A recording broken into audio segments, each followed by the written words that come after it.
белгісіз ұшқыш нысан. Бұл тақырып 20 ғасырдың екінші жартысында адамзаттың бұқаралық мәдениетіне ең көп әсер етті десек артық болмас.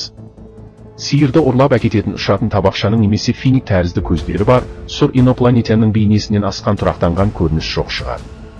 Тіпті ол жайлы көп әңгіме болып және сонымен бірге бұл құбылыстың дәлелденбеуі терең ойландырады.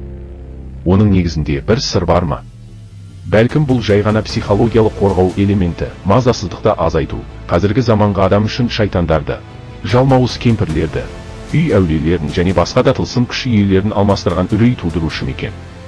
Немесе мұның бәрі жат планеталықтардың кең тараған бейнесінің астарында өте маңызды нәрсені жасырғысы келген әлем мықтыларының операциясы ма? Бәлкім қарапайым адамдардың санасын басқару құралы болар. Мүмкін, олар мүлдем басқа галактикалар мен планетарлық жүйелерден ұшып келмей, басқа өлшемдегі кеңістіктерден келетін шығар. Немесе олар ғасырлар бойы осында болып, тіпті біз қателесіп өзіміздікі деп санайтын планетада біздің адамзат түрінің өмірін басқарып, араласатын болар. Ұшатын табақшалар, үлкен көзді гуманоидтар, түнгі ұрлау және ғарыштан берілетін жұмбақ сигналдар. Мұның бәрі белгісіз ұшқыш нысан, бітпес қызу пікірталастар мен ессіз нанымдардың басты тақырыбы.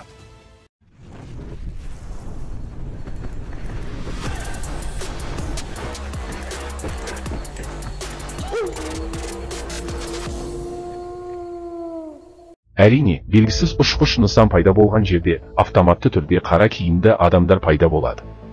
Бірақ тәкаппар жалған ғылыми қате түсініктерді жоққа шығаратын және сұр жат планеталықтар ұшатын табақтардың бар екендігі туралы сектаға ұқсас нанымдардан бірдей алыс және бөлек үшінші ақиқат болуы мүмкін. Жауабын іздеп көрейік. Жақында осы шілдеде Вашингтонда ақш Конгресінің қадағалау кіші комитетінің тыңдауы өтті. Конгрессмендер ақш билігі көптеген жылдар бойы апатқа ұшыраған өзге ғаламшарлық аппараттарды зерттеп жатыр деген бұрынғы барлау офицерінің мәлімдемесін тыңдау үшін жиналды. Отырысқа 36 жасар Дэвид Груштың мәлімдемесі себеп болды. ақш ұлттық ғарыштық барлау басқармасының бұрынғы қызметкері. Әдетте бұл ұйымның міндеттеріне шпиондық спутниктерді басқару және алынған суреттерді талдау кіреді деп саналады. Груш 2019 жылдан бастап белгісіз ұшатын құбылыстарды зерттеу жөніндегі құпия мемлекеттік комиссияның жұмысына қатысқанын, содан кейін бірнеше ай бойы оның жетекшілерінің бірі болғанын айтады. 23 жылдың сәуірінде Груш отставкаға кетті. Оның мәлімдеуінше, комиссияда жұмыс істеген кезінде ол биліктің өзге ғаламшарлықтардың бар екенін білетіндігі және оны жасыратыны туралы куәлікті алды. Ол бұл ақпараттың көпшілікке жария болғанын қалады. Маусым айында Груш бір қатар сұхбат берді, онда ол осыған толығырақ тоқталып, американдық билікті сынға алды. Бұдан бөлек жиында белгісіз нысандарды өз көздерімен көрген отставкадағы әскери ұшқыштарда сөз сөйледі. Маусым айында The Debrief сайтына, News Nation телеарнасына және француз газеті Le Paris'ға берген сұхбатында Груш американдық билік өзге ғаламшарлықтардың бар екені туралы 20 ғасырдың басында білгенін айтты. Оның айтуынша алғашқы өзге ғаламшарлық аппарат 33 жылы Италияда апатқа ұшыраған. Бенито Муссолини оны құпияда ұстады. Алайда екінші дүниежүзілік соғыс кезінде Ватикан өз арналары арқылы табылған зат туралы американдық билікке хабарлаған. 44 немесе 45 жылдары қалдықтар құпия түрде ақш-қа жеткізілді. Груштың мәлімдеуінше, әлемде 80 жылдан бері көптеген мемлекеттердің үкіметтері арасында жасырын күрес жалғасып келеді. Әрбір мемлекет өзге ғаламшарлық технологияны иемдену және әскери артықшылыққа ие болу үшін жат планеталықтар барған немесе олардың аппараттары құлаған жерге бірінші болып жетуге тырысады. Груштың өзге ғаламшарлық аппаратты ешқашан көрген емес.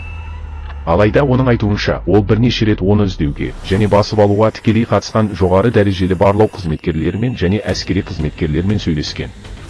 Оның айтуынша, кейбір нысандар жақсы жай күйде сақталған және өлшемдері футбол алаңының көлеміндей. Қазіргі уақытта бір жеке бизнесменнің базасында сақтауда жатыр. Конгресте сөз сөйлер алдында Груш ант берді. Жалған сөз сөйлеген жағдайда ол жауапкершілікке тартылуы мүмкін еді, сондықтан ол аса мұқияттылықпен мәлімдеме берді. Ол футбол алаңының көлеміндей аппараттар туралы айтудан бас тартты. Жер бетіндегі технологиялармен жұмыс істейтін нақты атауларды, ұйымдар мен компанияларды атаудан бас тартты. Және де ешқандай дәлел келтірмеді. Оның айтуынша, ол қатаң құпия ақпарат болып табылады. Соған қарамастан, ол американдық билік инопланетяндардың апатқа ұшыраған аппараттарын тапқаны оған белгілі жағдай болғанын қайталап айтты. Сонымен қатар кейде апат орнында адамға тән емес биологиялық қалдықтар табылған. Груштың айтуынша, комиссияда жұмыс істеген кезде ол табылған заттар туралы қосымша ақпарат алуға тырысқанда белсенді қарсылыққа тап болды. Ол жат планеталықтар туралы ақпараттың таралуына жол бермеу үшін билік зиян келтірген адамдар туралы естігенін айтады. Одан бұл үшін өлтірілген адамдар туралы білеме деп сұрағанда, Груш жауап беруден бас тартты. Ол баспасөзде сөз сөйлегеннен кейін одан кек алына бастағанын да мәлімдеді. Нәтижесінде оның кәсіби мансабы да, жеке өмірі де зардап шеккенін мәлімдеді. Груштың мәлімдемесін бұрынғы әскери ұшқыштар Райан Грейс пен Дэвид Фрейворда толықтырды. Бұрын осы екеуі де белгісіз нысандармен кездесулері туралы айтқан болады. Фрейвордың есімі алғаш рет баспасөзде 2017 жылы Пентагон белгісіз ұшқыш нысандарды іздеу туралы бірқатар құжаттарды құпиясыздандырып, белгісіз нысандар түсірілген екі бейнені жариялаған кезде пайда болды. Фрейвордың айтуынша ол қатысқан оқиға 2004 жылы болған. Тик-так дәрежесіне ұқсас белгісіз нысанды ұстап алу кезінде немец зымыран тасымалдаушысы, Принстон зымыран крейсері және басқа да бірнеше кемелер, сондай-ақ Грамон және екі хоккей палубалық алыс қашықтықтағы радиолокациялық ұшақтар, McDonnell Douglas F-18 Hornet истребительдер қатысты. Истребительдердің бірін басқарған Фрейвор бірнеше шақырым қашықтықта қанаттары мен қозғалтқыш қондырғылары байқалмаған, ұзындығы шамамен 14 метрдей дөңгелек ақ затты көрді. Белгісіз ұшқыш нысан мұхит бетіне жақындағанда оның астында су көбіктене бастады. Содан кейін нысан 200-300 метр биіктікке көтеріліп, 500 түйінге дейін 900 км/сағат жылдамдықпен қозғалды. Фрейвор нысанды қағып түсіруге әрекет жасағанына қарамастан, нысан сол мезгілде дыбыстан ұшқыр жылдамдықпен жоғары қарай ұшып кетті. ақш әуе кемесінің бұрынғы лейтенанты Райан Грейс 21 жылы ол және оның F-18 жауынгерлік эскадрильясының басқа ұшқыштары Вирджиния штатының Вирджиния Бич қаласының оңтүстік шығысындағы Атлант мұхиты аймағында таңқаларлық және өте маневрлі белгісіз нысандарды байқады деп мәлімдеді. Грейстің айтуынша, бұл 2 жыл қатарынан күн сайын болды.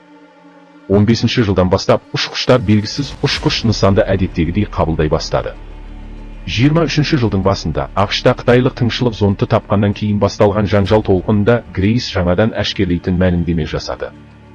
14-15 жылдары онымен бірге қызмет еткен 560-қа жуық адам шығу тегі белгісіз нысандардың күнделікті бақылағаны туралы айта алатынын айтты. Мұның бәрі 75 жылдан астам уақыт бұрын, 1947 жылы, американдық ұшқыш жат планеталықтардың кемелеріне ең танымал ұшатын табақтар деген лақап атын берген кезден басталды. Сонымен бірге ол аспанда осындай белгісіз ұшқыш нысан көрдім деп мәлімдеді. Яғни оның салған суреті әдеттегі классикалық ұшатын табаққа мүлдем ұқсамайды. Пішіні бойынша ол дәл сол уақытта құпия сынақтан өткен ақштың жасырын ұшақтарына көбірек ұқсайды. Дегенмен шамамен осы күннен бастап ақштың әрбір 10-шы тұрғыны оларға келіп қана қоймай, оларды табақ бортына ұрлап та әкете алатын инопланетяндарға жиі тап бола бастады. Белгісіз ұшқыш нысанның пайда болу проблемасы тек ғалымдарды ғана мазаламайды. Өйткені көптеген жылдар бойы осындай құбылыстар туралы ақпаратты орталық барлау бюросы да жинап жүр. Тек 2007-2012 жылдар аралығында ақш үкіметі Advanced Aviation Threat Identification Program деп аталатын жаңа бағдарламасында белгісіз ұшқыш нысанның зерттеулеріне $22 миллион жұмсады. 2016 жылдың қаңтарында Африканың уран кеніштері аймағындағы белгісіз нысандарды бақылауға қатысты 5 құжат жарияланды. Ал 17 жылы орталық барлау бюросы өзінің құпиялылық мерзімі өткен 13 миллиондай ішкі құжаттарын жариялады. Жарияланған құжаттарда белгісіз ұшқыш нысан құбылысына қатысты ішкі хаттардың тұтас топтамалары бар. Бейбіт жұртшылық өкілдері де өз тарапынан бірқатар мәлімдемелер жасады. Рим папасы Франциск бір кездері Ватиканның есіктері барлығына, соның ішінде өзге ғаламшарлықтар үшін де ашық деп айтты. Бұндай ауқымды құпия бүгінгі күнге дейін неге және қалай ашылмай сақталып келеді деген сұрақ туындайды. Және бұған бірден жауап беріледі. ақш белгісіз ұшқыш нысандарын зерттеу нәтижесінде алынған технологиялық артықшылықты басқа елдерге қалай да болсын қолдан бермеуге тырысады.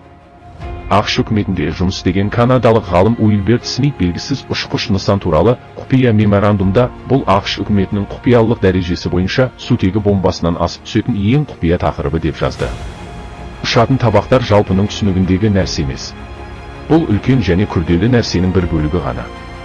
Және байланыс орнатқан жағдайда олар өздерінің даму жолын күшпен сіңдіре алады.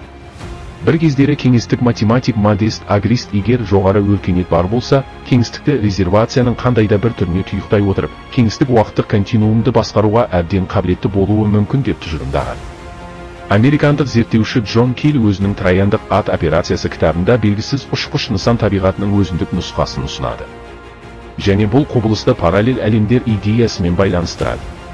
Бұл жерде біздің уақыттан тыс өстер мен үш өлшемді кеңістікте жер бетінде өмір сүретін ультраөркениет деп аталатын жоғары дамыған өркениет бар екені туралы сөз қозғалады. Ал сіздер белгісіз ұшқыш нысан және жат планеталықтар туралы не ойлайсыздар? Өз ойыңызды комментке жаза кетіңіздер.